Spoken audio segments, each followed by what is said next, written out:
આજે એક રીલ જોઈ. એ રીલમાં ઇન્સ્ટાગ્રામના એક ઇન્ફ્લુએન્સરે એમ કીધું કે સાચો પ્રેમ એ જ હોય જે ક્યારે પૂરો ન થાય. મને સમજમાં નથી આવતું આજકાલ લોકો પ્રૂફ શું કરવા માંગે છે. એમણે એક્ઝામ્પલ આપ્યું રાધા અને કૃષ્ણ ભગવાનનું. મને એ વસ્તુ નથી સમજાતી, શું આજના લોકો ભગવાન છે? એમને બધું ખબર હતી, બધી વસ્તુઓ ખબર હતી કે શું થવાનું છે ને શું નથી થવાનું.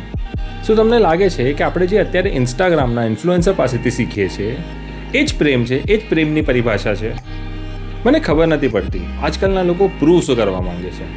એમણે એ પણ એડ કર્યું કે રાધા અને કૃષ્ણ ભગવાન ફક્ત કલિયુગના માણસોને પ્રેમ બતાડવા માટે આ દુનિયામાં આવ્યા હતા. શું સિરિયસલી તમે આ વસ્તુમાં બિલીવ કરો છો કે અગર તમે કોઈને પ્રેમ કરો છો તો એને છોડી દેવો અથવા એનાથી દૂર રહેવું એ જ વસ્તુ પ્રેમને દર્શાવી શકે છે?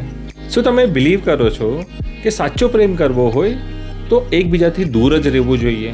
શું તમે બિલીવ કરો છો કે તમારામાં એ ટાઈપની સહનશક્તિ છે?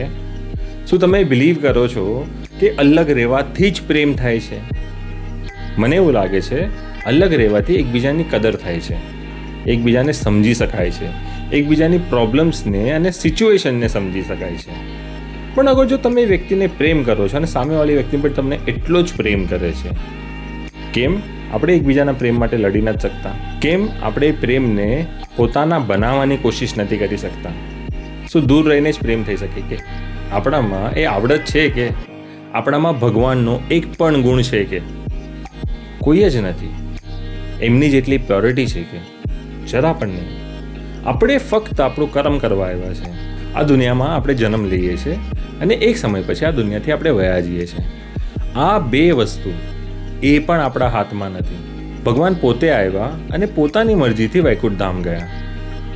એમને જ્યારે લાગ્યું કે મારું કામ અહીંયા પતી ગયું છે ત્યારે જઈને પાછા પોતાના ધામમાં બેસી ગયા. પણ શું માણસને અને ભગવાનને અથવા માણસના પ્રેમને અને ભગવાનના પ્રેમને કમ્પેર કરવું સારી વસ્તુ છે કે? તમને લાગે છે એવું કે આપણાથી એમાંથી 1% વસ્તુ થઈ શકે છે? તમે એક વસ્તુ વિચારી જુઓ, એક કપલ હોય, અગર છોકરો કોઈ છોકરીથી ગલતીથી પણ જોઈ ગયો હોય, એ છોકરીની શું હાલત થાય છે? અંદરથી આપણે કેટલા પીડાતા હોઈએ છીએ. ભગવાને આપણને એમ નથી કીધું કે તમે પીડા સહન કરો. ભગવાને તો એ પણ કીધું છે કે તમે તમારા હક માટે લડો. અગર જો તમે માનો છો કે તમે કોઈને પ્રેમ કરો છો તો શું તમારો એના પર જરા પણ અધિકાર નથી? કોઈ હક નથી કે તમે એને એટલું કહી શકો કે આપણે આ પ્રેમ માટે લડત કરવાની છે, આપણે આ પ્રેમમાં જીત પામવાની છે અને આખી જિંદગી આપણે સાથે રહેવાનું છે. લોકો આ દુનિયાથી હાર માનીને પોતાના પ્રેમને છોડી દે છે. પણ સાચું કહેજો, જેટલાએ આ પ્રેમને છોડ્યો છે, તમારી લાઈફમાં, તમારા જીવનમાં ક્યાંય એનો વસવસો નથી રહ્યો? ક્યારેક તમને એવું નથી થયું કે મેં આ કરીને ભૂલ કરી?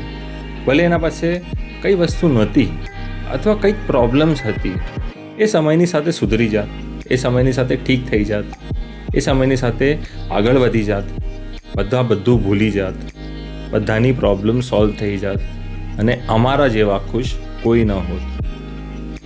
તમને શું લાગે છે? મને કમેન્ટ કરીને જરૂર બતાવજો.